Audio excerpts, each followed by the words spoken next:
प्यारे बच्चों, आज हाई स्कूल मैथमेटिक्स के इस वीडियो लेक्चर में मैं आपका स्वागत करता हूं। कक्षा 10 समांतर श्रेणी से एक क्वेश्चन व्हाइट बोर्ड पर है, देखिए।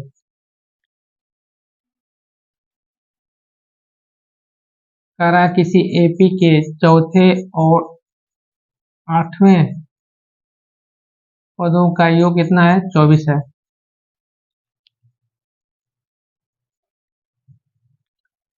देखिए, एपी के चौथे और 8वें पदों का योग लिखिए। माना प्रथम पद,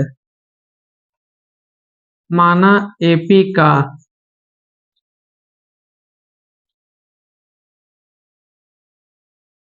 प्रथम पद ए तथा सार्वंतर डी है।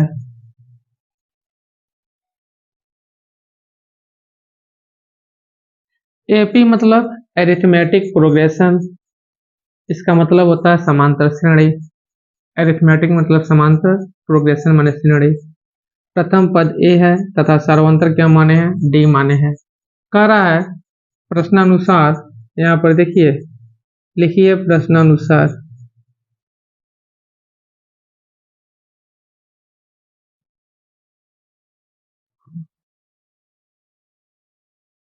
आठवां पद सॉरी, चौथा पद पहले लिखा है। चौथा पद धन आठवां पद का योग कितना है? 24 है। चौथा पद को क्या कहेंगे? ए प्लस 3d कहेंगे। आठवां पद को कहेंगे ए प्लस 7d बराबर 24। ए और ए कितना हो जाएगा? 2a। 7 और 3 कितना हो जाएगा? 10d हो जाएगा बराबर 24 हो जाएगा। अब देखिए, दो सभी पक्षों में अगर 2 से भाग दें तो डिवाइड हो जाएगा, तो लिख दीजिए दोनों पक्षों में 2 से भाग देने पर, दोनों पक्षों में 2 से भाग देने पर, 2 से भाग देंगे तो क्या हो जाएगा? a प्लस 5d बराबर 24 में भाग देंगे 2 से तो हो जाएगा 12। समीकरण 1।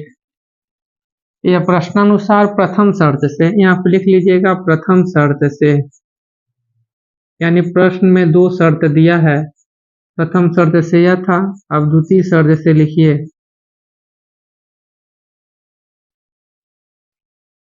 द्वितीय शर्त क्या कह रहा है? छठवें यानी 6वां पद, 6वां पद धन 10वां पद बराबर कितना दिया है? 44 दिया है। 6वां पद को कैसे लिखेंगे? a plus 5d, a plus 5d। 10वां पद को लिखेंगे a प्लस 9d बराबर 44, 44। a और a जोड़ेंगे तो हो जाएगा 2a। 9 अब 5 जोड़ेंगे तो 14d बराबर 44। इसमें भी 2 से भाग देने पर तो क्या हो जाएगा? a प्लस 7d बराबर क्या हो जाएगा? यह 22 हो जाएगा। समीकरण 2 कोष्टक में ले लीजिएगा 2 से भाग देने पर, जो 2 से भाग दिए हैं तो वही चीजें आ गई। समीकरण 1 और 2 को हल करने पर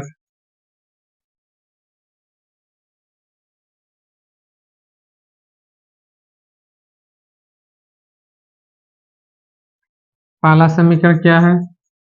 a प्लस 5d बराबर 12, समीकरण 1 है। दूसरा है a प्लस 7d बराबर 22 है, समीकरण 2।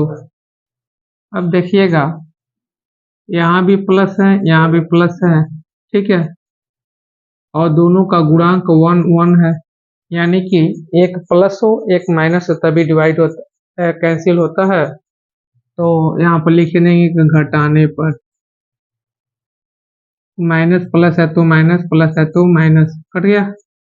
5d के आगे प्लस है, 7d के आगे माइनस है, 7 में से 5 जाए तो हो जाएगा -2d, और 22 में से 12 जाए तो क्या हो जाएगा? -10। माइनस से माइनस कट गया। d बराबर 10/2, 2 बचे 10, d बराबर 5। ठीक,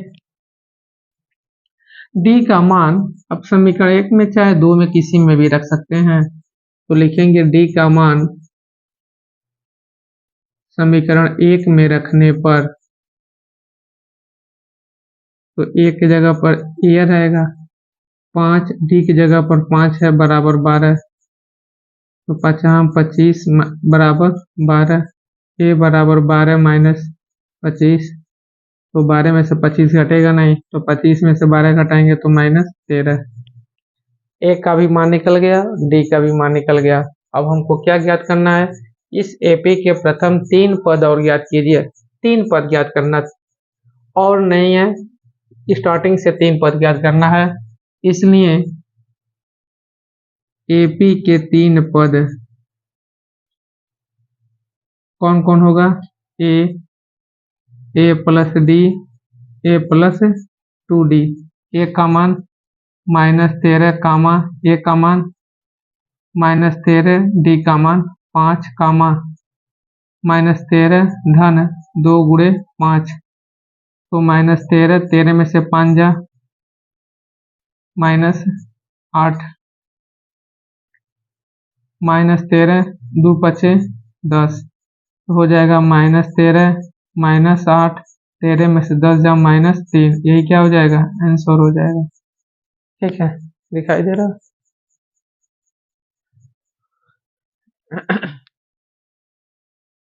देखिए इसमें क्या था, एक एपी का चौथा पद और 8वें पदों का योग दिया था 24, पहला कंडीशन के अनुसार।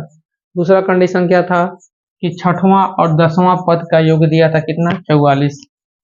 तो देखिए चौथा पद और 8वां पद दोनों का योग किया है, तो चौथा पद को क्या कहेंगे, a + 3d, 8वां पद को a + 7d, दोनों का योगफल 24, a और a जोड़े तो 2a, 7d और 3d जोड़े तो 10d बराबर 24। अब दोनों पक्षों में 2 से भाग दिए हैं और समीकरण छोटा हो गया है, तो 2 से भाग देंगे तो a यहाँ पर 5, यहाँ पर 12। देखिए मैथ को कैसे समझते हैं, स्टेप बाय स्टेप समझेंगे, आपको आसानी रहेगा। जैसे मान लीजिए यहाँ पर चौथा पद और 8वें पदों का योग 24 है, तो चौथा पद प्लस 8वां पद बराबर 24, यह जो लाइन लिखे हैं प्रश्न के अनुसार हम लिख दिए। अभी एक लाइन क्लियर समझ में आया। अब देखिए दूसरा का लाइन पर आइए, चौथा पद को कहेंगे a + 3d, अगर 50वां पद कहेंगे तो a + 49d, ये कम करते हैं क्योंकि सूत्र होता है a + n - 1, तो जितनी संख्या बोलेंगे उसमें से घटाएंगे, तो चौथा पद हो तो a + 3d, 8वां पद को a + 7d बराबर 24। ठीक है, अब दोनों को जोड़ दिए तो 2a 7 3 10 24, 3 लाइन समझ में आया, भाग दिए तो इतना आया, समीकरण 1 बना। उसी प्रकार समीकरण 2 बना, समीकरण 1 को 2 खल किया तो a और d का मान निकला, तो एपी के जो 3 पद लेंगे a + d, a + 2d, मान भर दिए, आ गया। ठीक है,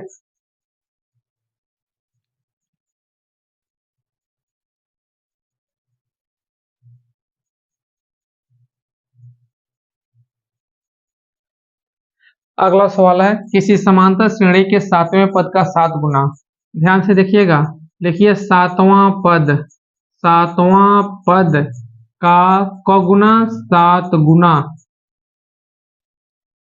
11वें पद के 11 गुना, यहाँ पर लिखिए 11वें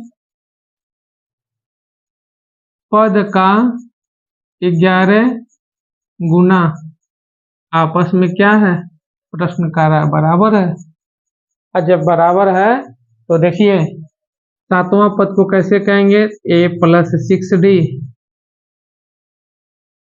का माने गुणा, का माने गुणा, को गुना 7 गुना। 11वां पद को क्या कहेंगे, a + 10d, कोष्टक बंद, का माने गुणा 11।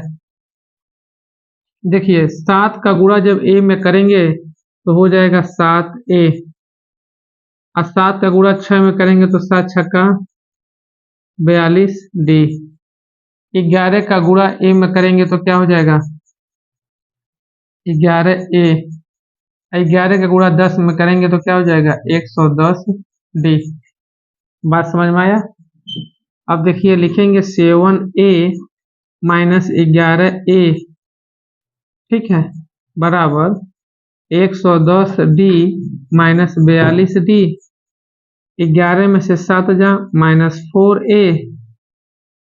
अब देखिए 110 में से 42 हटाइए, 110 में से 42 हटाएंगे तो 10 में से 2 जा 8, ठीक है, 10 में से 4 जा 6, 68। तो 68 डी, ए बराबर क्या हो जाएगा 68 डी बटे माइनस 4 से काटेंगे तो कितना हो जाएगा 17। तो ए बराबर हो जाएगा, माइनस ऊपर चला जाएगा, माइनस 17 डी। समीकरण 1। श्रेणी का कौनवा पद ज्ञात करना है 18वां पद।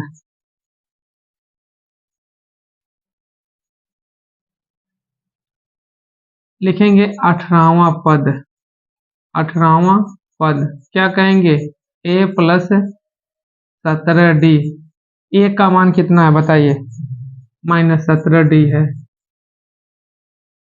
अब 17d उतार देंगे, या माइनस या प्लस या कट जाएगा, क्या हो जाएगा 0। मान में अंतर आया कहां से, समीकरण 1 से, समीकरण 1 से। इस लाइन के सामने लिखेंगे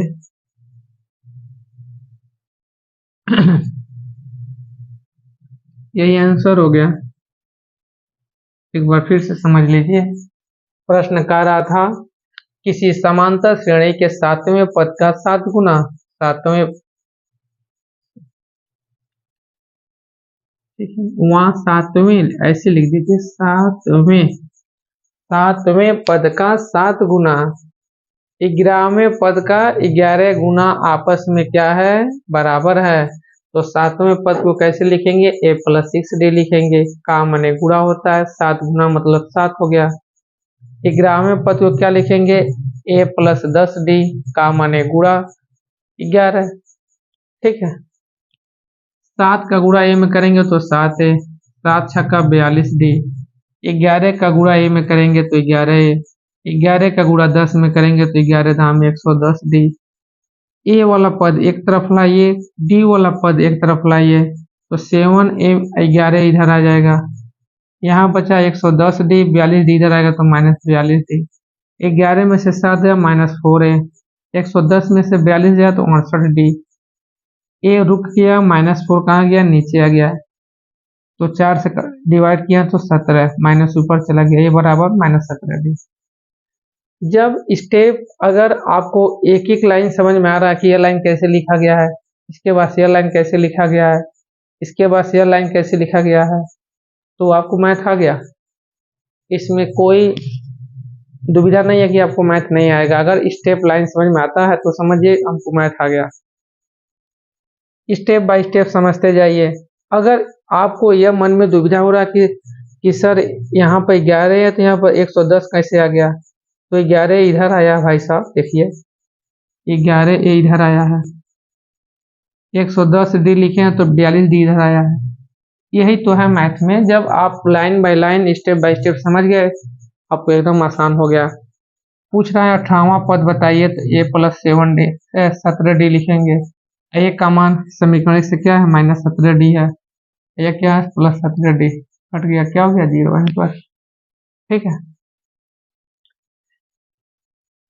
मैथ ऐसे ही आसान से आसान तरीके से अगर समझना है, सीखना है, तो कृपया मेरे चैनल पे आइए। राजकुमार गुप्ता चैनल के नाम से आप वीडियो ढूंढ सकते हैं।